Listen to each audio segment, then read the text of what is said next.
It was a day that would always be remembered. December 7th, 1941, a date which will live in infamy. It set in motion a terrible war, a war that devastated both victor and vanquished. I don't know what hell is, but I think I was on the edge of hell at that time. It has become synonymous with treachery and deceit. Yet, some say the defenders knew when and from where the attack would come.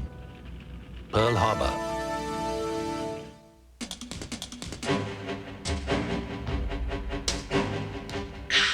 Beyond what is known lies an unexplored world of shadows and phantoms. A land that knows no limits of time or space.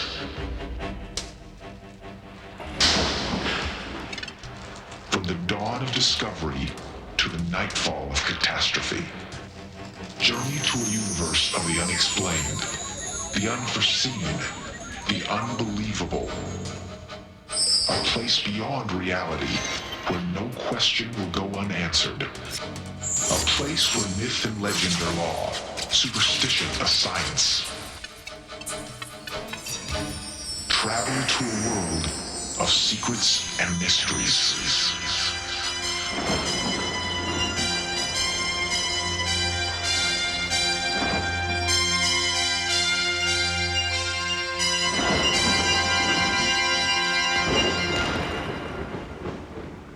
It's time for our journey to begin.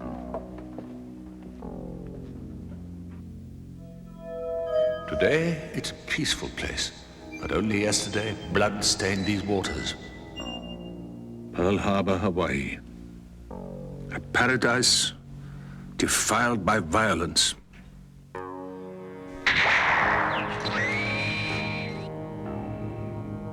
Knowledge surrounds these library walls, and with these instruments, that knowledge can be ours.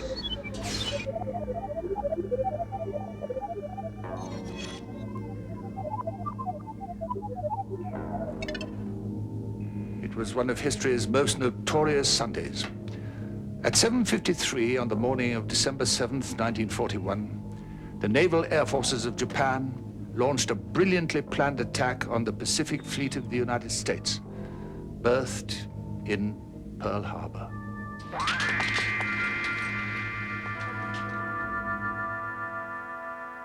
It began with the rising sun in early morning. And 230 miles away, the men who were just waking up in Pearl Harbor remember what it was like when that sun burst over the horizon. I was in bed asleep. Being a Sunday morning, I wasn't even going to get up and go to breakfast. However, that changed very quickly. Shortly before 8 o'clock in the morning, I looked over the side and observed a torpedo plane coming in. The first thing that popped in my mind was, what in the world is the Army doing up on Sunday morning holding drills? We thought it was our own planes, and it wasn't until one of the planes pulled up and we could see the meatball, we called it, the red sun on the bottom of the wing, that we knew then it was Japanese. And I kind of stuck my head around the corner, or the bulkhead, and watched the torpedo go in on one side of one of the battleships. We started cussing out the Marines for being out there so early on a Sunday morning. Well, it turned out it wasn't the Marines after all. About that time, another torpedo plane went by, and I saw the big red ball, and immediately came to the conclusion that the Japanese were attacking Pearl Harbor. America was shocked beyond words at this seemingly unprovoked attack. A declaration of war followed immediately as President Roosevelt addressed his nation. The United States of America was suddenly and deliberately attacked by naval and air forces of the Empire of Japan. Not only was the raid a complete surprise, it was also a brilliant piece of military planning, a plan conceived by a gifted naval officer named Soroko Yamamoto.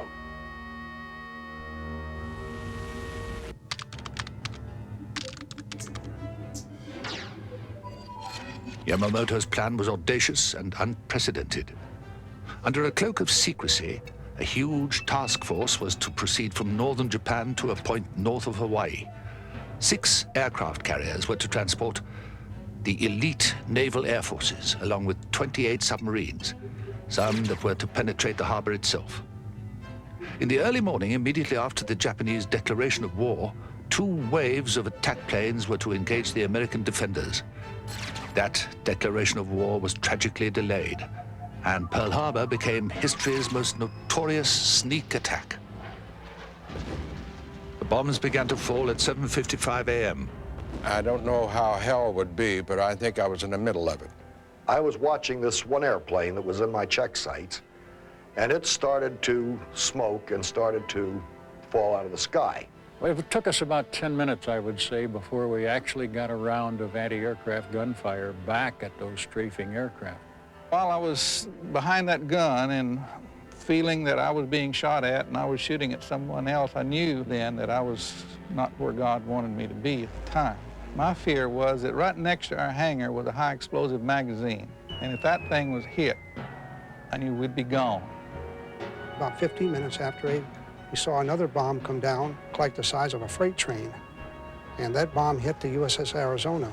When she exploded, it blew all of us forward to the forward part of the bridge, and it just looked like the Arizona was completely engulfed in flame. We found out later that out of a crew of a little over 1,400, only 289 actually survived, and most of those survived. They were blown off the ship. 2,403 Americans were killed that morning, almost half on board the Arizona. The Army and the Navy commanders were sacked immediately. But was Pearl Harbor such a complete surprise? Author John Toland doesn't think so. About December 2nd or 3rd, American Navy intelligence discovered 2 carriers very close to Pearl Harbor. Now, this information must have gone to Roosevelt. I know some people argue that they didn't pass it on. That is impossible for anybody who knows the situation in the Navy.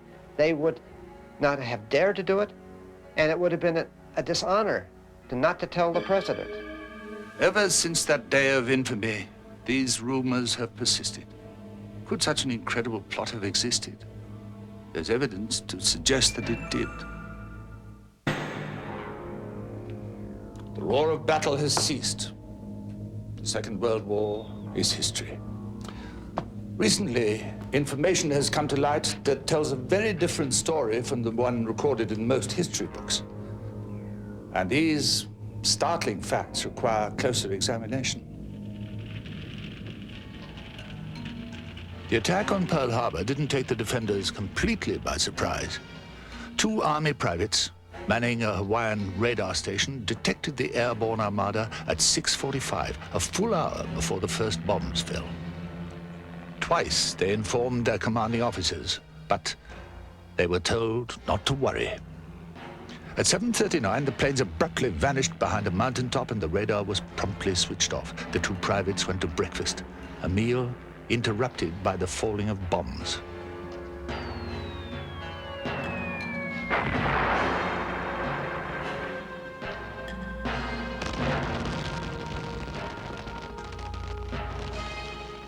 The bombs fell with unerring accuracy, partly due to the prior intelligence from a Japanese spy who observed the harbor from a hilltop vantage point.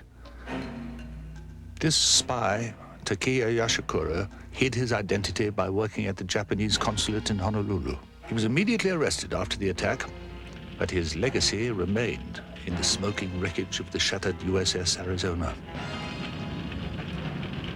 It is widely believed by many visitors and even written in some books that a bomb penetrated the smokestack of the Arizona and plunged down through her decks and exploded, thus causing the sinking of the ship. We have found that the actual destruction of the ship occurred when a bomb crashed down through 4 to 6 decks of steel and exploded in the forward magazines.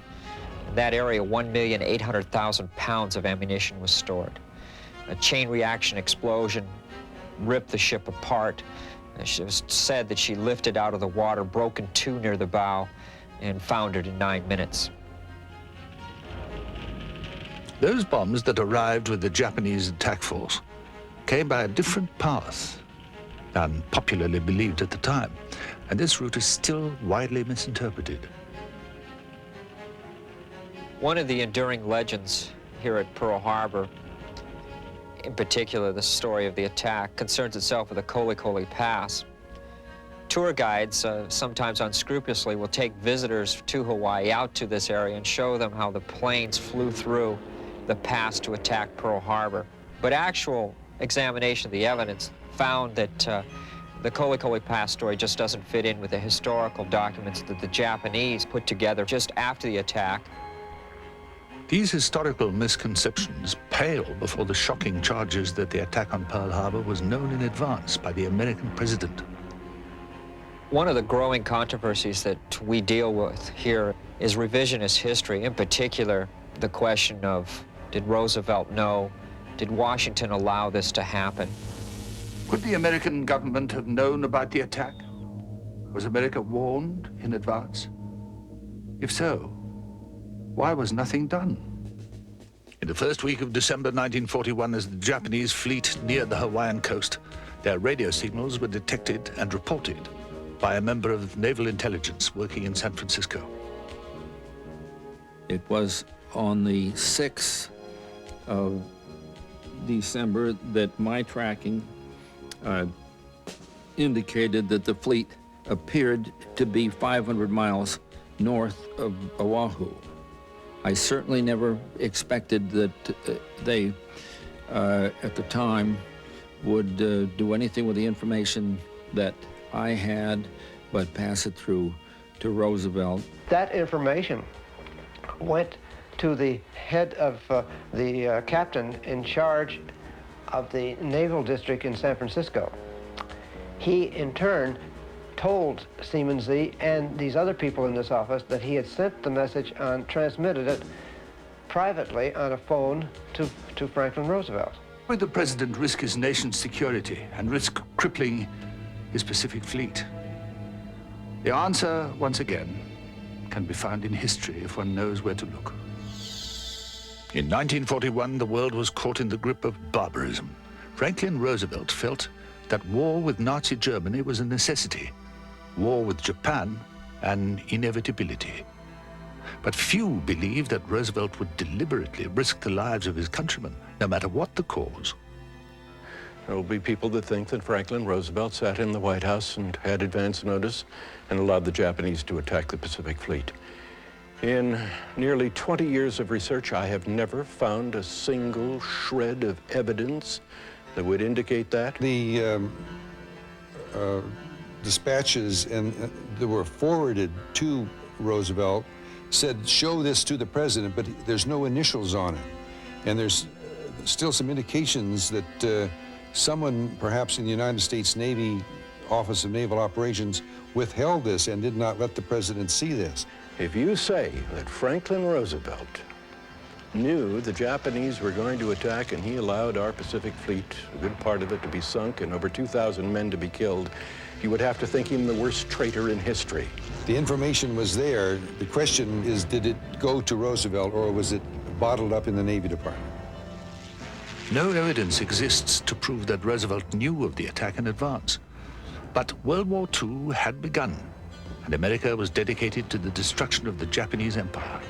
But they, too, were committed to their aggressive destiny, and amazingly enough, the Japanese would attack Pearl Harbor again. Only this time, the American government would keep the attack secret. A secret that has now been uncovered.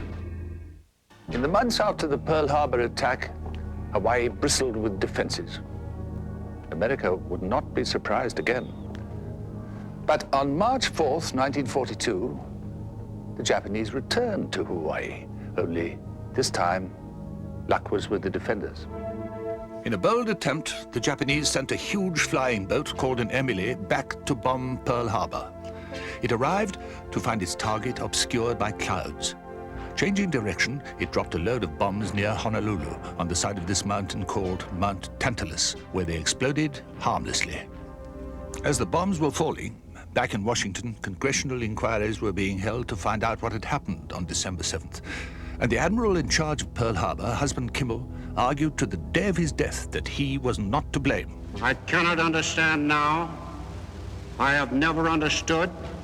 I may never understand why I was deprived of the information available in the Navy Department in Washington on Saturday night and Sunday morning. One reason Washington did not send the messages of warning to Pearl Harbor was that we had broken the two most important Japanese codes.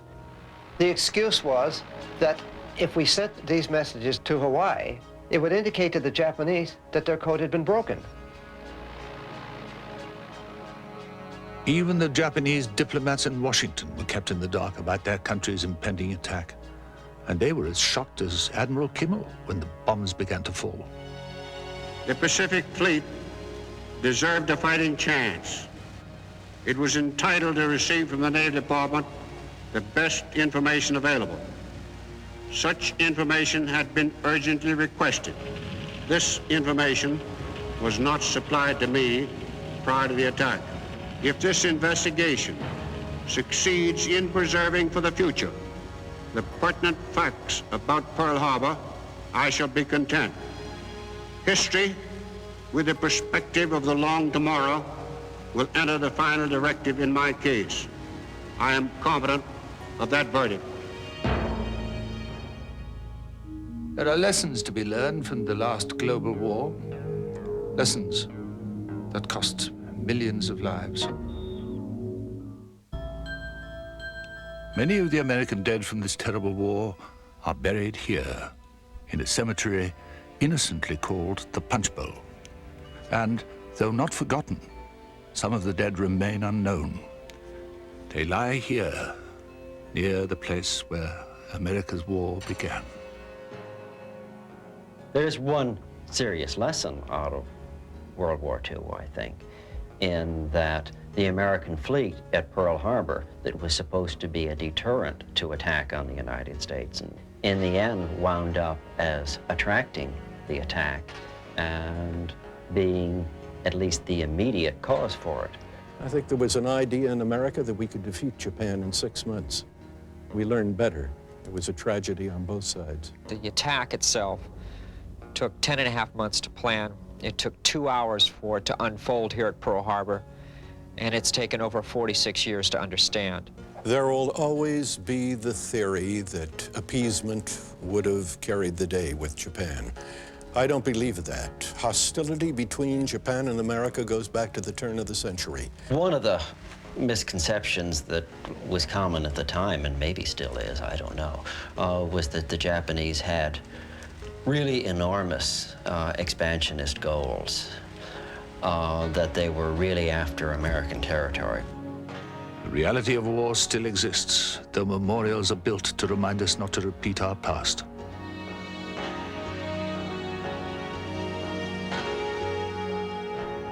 The men of the Arizona who lost their lives on that Sunday morning are remembered here. Underwater, their final resting place remains, marked by rust and an occasional oil droplet, still leaking after all these decades. Near the Arizona, practically hidden from visitors, the rusted hulk of the Utah can be found. Almost completely forgotten today, it too symbolizes this human tragedy, for inside as many as 63 sailors still lie entombed, a mute symbol of the bloodshed between two great nations, two cultures that should never have collided in such a bloody fashion. As Japanese visitors leave here, they leave some memories of a war that they started on a quiet Sunday morning, but they also ask sometimes forgiveness for what happened. They leave behind flowers, and they leave behind a legacy for all of us to understand that the price of war for all sides is very dear, and the understanding and the forgiveness takes years.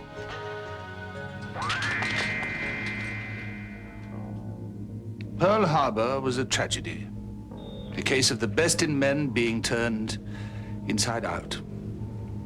In combat, there are never any absolute winners or losers, and the Japanese victory at Pearl Harbor only led to the destruction of their empire. That Sunday ignited the last global war, fought to an uneasy peace. We may not be so lucky again.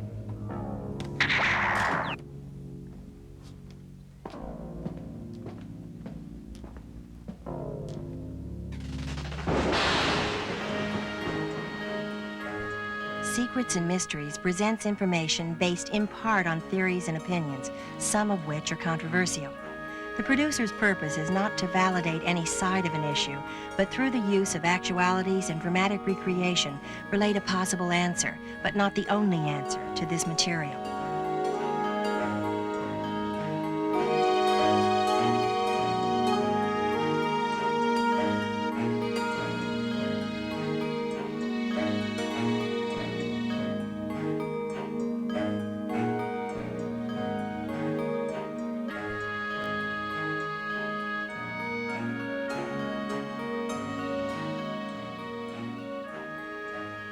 Air transportation provided by Delta Airlines.